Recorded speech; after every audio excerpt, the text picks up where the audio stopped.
가성비 전 갑이라고 생각합니다. 제가 유튜브 진짜 많이 봤거든요. 다른 데 뭐 업체들도 보고 여러 군데 엄청 많이 봤는데 이거 고르려고 엄청나게 많이 봤어요. 한 3개월 동안 본 것 같아요. 3개월 동안 봤는데 가성비로서는 제가 볼 때 대전 패널 짱입니다. 짱.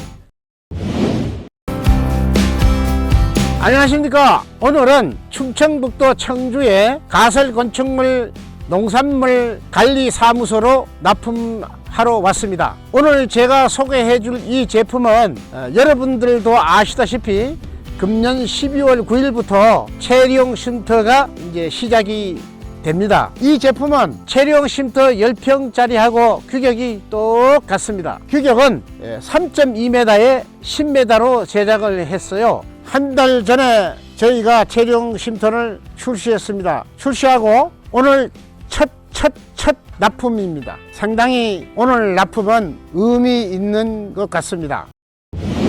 티타늄 150T 패널로 제작을 했고요. 지붕은 싱크 패널 T로 했습니다. 한쪽을 경사를 줘서 물바지를 뒤에 시공을 해서 뒤를 보여드리겠지만 여기는 지붕을 FRP를 하지 않고 싱크 패널 T로 시공을 했고요. 이 바닥은 18mm 합판 밑에 FRP를 시공을 해서 습기가 차거나 썩지를 않게끔 아주 단열 효과도 좋게 저희들이 제작을 했습니다. 그리고 이 창문은 이중창으로 전체 시공을 했고요. 앞에 보시면은 전면에 외등이 3개를 또 설치를 했습니다. 그리고 오늘 제가 내부에 들어가서 말씀드리겠지만 이 제품은 바닥에 전기 난방 필름을 사용하지 않고 기름 보일러를 설치하시겠다고 해서 저희들이 바닥에 엑셀 파이프를 시공하고 콘크리로 방통을 쳐서 만들었습니다.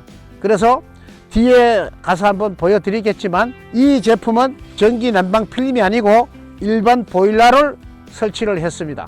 저기에는 외부에 인입 전기선을 연결하게끔 해놨고요.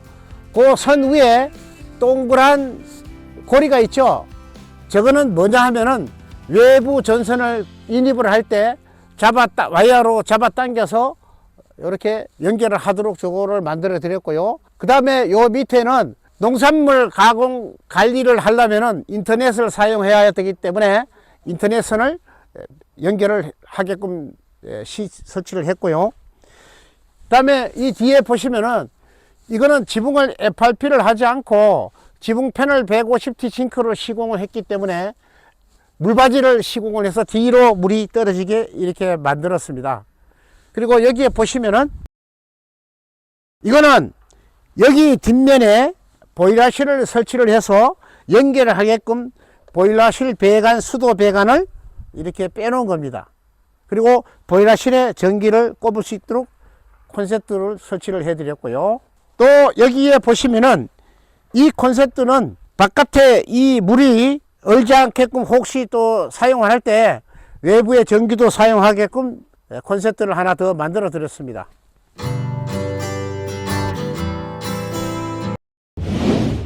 이렇게 보시면은 전면은 티타늄 링크 블랙을 시공했고요.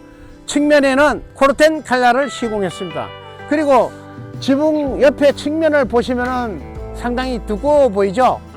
저 지붕 패널이 200T를 시공을 했습니다. 그래서 200T 밑에 공기층 50mm를 두고 편백 누발을 했기 때문에 실제 지붕 두께는 260T라고 보시면 되겠습니다. 260mm요. 그리고 한 가지 말씀드리고 싶은 것은 이 벽이나 지붕 두께로 따지면은 일반 건축물 준공용으로 두께가 가능합니다. 그러나 준공용으로 만약에 원하신다면은 난연제를 사용만 하면 되기 때문에 난연제 자재값만 추가 비용 되는 것만 부담하시면은 준공용으로도 가능합니다. 내부로 한번 들어가 보겠습니다. 이렇게 내부를 들어오게 되면은 여기는 신발을 이렇게 벗어서 넣을 수 있어요. 여기 위에 조그만큼 수납을 할 수가 있습니다. 저희 회사의 전시장에 모델 제품을 만들어 놓은 것은 측면으로 출입이 들어오게 되어 있습니다. 그러나 여기는 위치 조건을 맞춰서 이쪽을 측면으로 하지 않고 정면에서 들어오게 하기 위해서 위치 변경을 이렇게 했습니다. 그래서 만약에 출입문이나 문 위치는 고객님의 필요한 대로 위치 변경이 가능하고요. 먼저 이렇게 들어오면은 왼쪽에 바로 화장실이 설치되어 있습니다. 화장실 한번 보여드리겠습니다. 화장실이 엄청 커 보이죠? 화장실을 크게 만들었습니다. 양변기를 설치를 했고요. 여기는 외부에 보일러를 설치하기 때문에 별도로 온수기를 설치를 하지 않았습니다. 보일러에서 뜨거운 물을 사용하기 때문에 온수기는 여기에 설치를 안 했고요. 세면기에 샤워기 겸용해서 여기서 샤워할 수가 있고, 별도로 여기는 추가 옵션으로 해가지고 해바라기 샤워기를 설치를 했습니다. 여기는 세탁기를 놓을 수 있도록 해서 여기 세탁기 하수구고요. 저희 회사의 체리용 쉼터로 만들어 놓은 샘플은 요 지금 화장실보다가 조금 작습니다. 여기는 고객님께서 조금 화장실을 크게 해달라 그래서 조금 크게 만들었습니다. 그래서 세탁기를 여기에 놔도 넓습니다. 들어오시면은 이쪽에는 저희들 체리용 쉼터하고 똑같게 위치에 싱크대를 이렇게 설치를 했습니다. 여기는 필요한 이렇게 물건을 놓을 수도 있고, 싱크대 상판은 인조 대리석으로 해서 인덕션 2구짜리를 설치했고요. 상부에 상부장도 이렇게 기역자로 했고, 여기는 냉장고를 놓을 수 있게끔 전기 콘센트도 이렇게 만들어 놨습니다. 그리고 여기 보시면은 창문이 거실 창이 이중창으로 해서 1800에 1800으로 만들었고요. 뒷면에 1500에 1000으로 이중창으로 설치를 했습니다. 저희 요 창문 위치는 저희들 체리용 쉼터 모델하고 거의 똑같게 만들었습니다. 여기도 보시면은 여기는 픽스 창으로 해가지고 바깥에 이렇게 볼 수 있게끔 만들었고요. 그 다음에 여기에 보시면은 저 문이 하나 있죠. 여기가 방입니다. 방이고 문이 스윙 도어가 아니고 슬라이딩 도어로 만들었습니다. 이렇게 공간을 많이 사용할 수 있도록 슬라이딩 도어를 만들었고, 안에 한번 들어가 보겠습니다.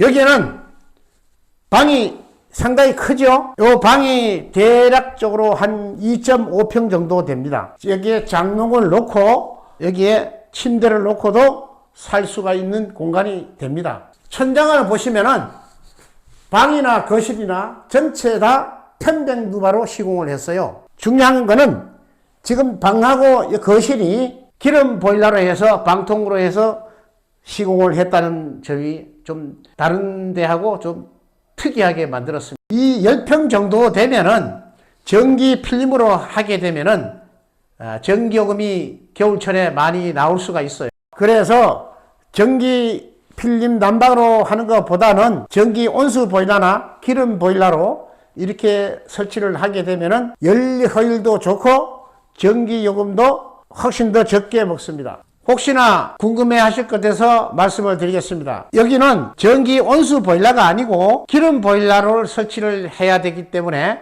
뒷면에 배관을 아까 빼놓은 것을 보셨죠? 뒤에 별도로 보일러를 설치를 해야 됩니다.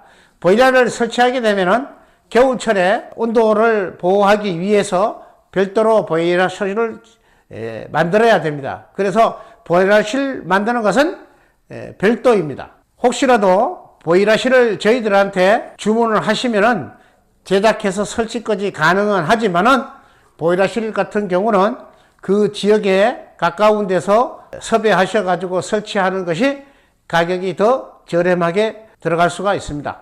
요점 참고하시면 되겠습니다. 나가서 마무리하도록 하겠습니다.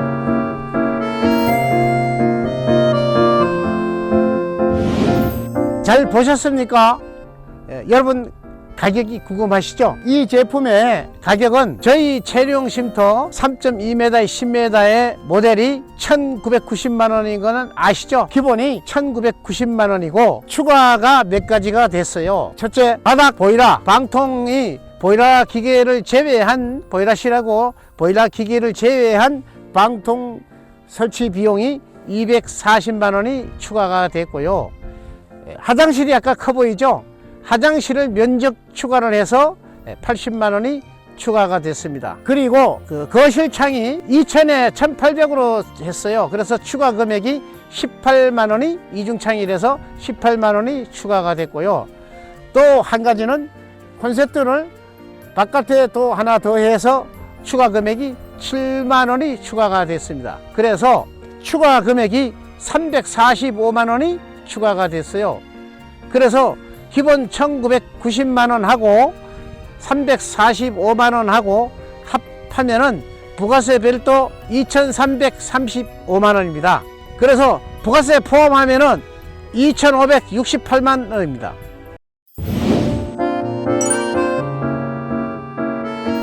납품 일자도 잘 맞춰주셨고, 한 바퀴 둘러보고 다 검수했는데, 마음에 쏙 듭니다. 아주 그냥.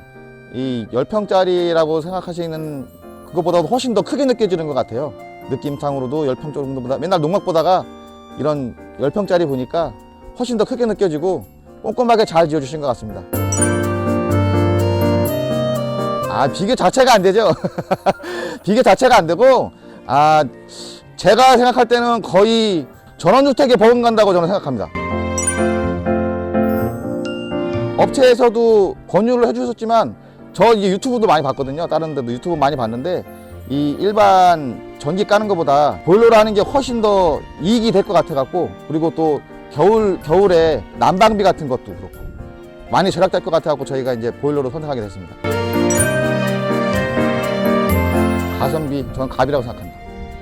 제가 유튜브 진짜 많이 봤거든요. 다른 데 뭐 업체들도 보고 여러 군데 엄청 많이 봤는데, 이거 고르려고 엄청나게 많이 봤어요. 한 3개월 동안 본 것 같아요. 3개월 동안 봤는데, 가성비로서는 제가 볼 때 대전 패널 짱입니다. 짱.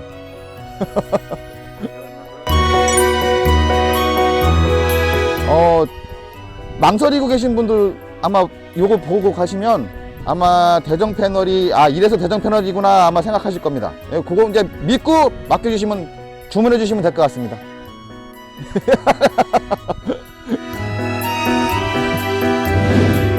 여러분께서 오늘 가장 궁금해하시는 제목이 한 가지 있을 겁니다. 뭐냐? 최종 쉼터는 12월 9일부터 시행이 되는데, 어떻게 12월 9일 이전에 이 최종 쉼터 모델을 납품을 했느냐고 질문을 하시는 분이 계실 거예요. 거기에 대해서 제가 말씀을 드리겠습니다. 지목이 대진, 여기는 농기구 보관 창고로 지목이 변경이 되어 있는 자리입니다. 농지 자리가 아닙니다. 옆에는 농지고, 그래서 가설 건축물을 축조 신고는 지목이 대지인 경우에도 가능하고 농지인 경우에도 가능합니다. 농지인 경우에는 사무실이나 창고로 과거 옛날부터 신고가 가능하게 되어 있습니다. 그리고 평수도 농지는 농막으로 6평까지 밖에 안 됐지만은, 여기는 창고나 사무실은 평수가 큰 평수도 가능하기 때문에 오늘 납품을 할 수가 있었던 것입니다. 그리고 앞으로 가설 건축물을 해서 체리용 쉼터를 설치하신 분에 대해서는 제가 간단히 말씀을 드리겠습니다. 저희 회사는 체리용 쉼터를 10평을 만약에 주문을 하게 되면은 저희들이 생산하는 기간은 빠릅니다. 10일이면은 하나의 완제품이 나올 수가 있습니다. 그러나 주문을 하게 되면은 주문한 순서대로 제작이 들어가기 때문에 앞으로 수요가 많아지면은 상당한 기간이 걸릴 수도 있기 때문에 참고하셔서 체리용 쉼터를 구매하실 분은 미리 준비를 해서 제작을 하셔도 될 것 같습니다. 이상으로 체리용 쉼터 납품 현장에서 말씀드렸습니다. 다음에 또 뵙겠습니다. 대전 패널 화이팅!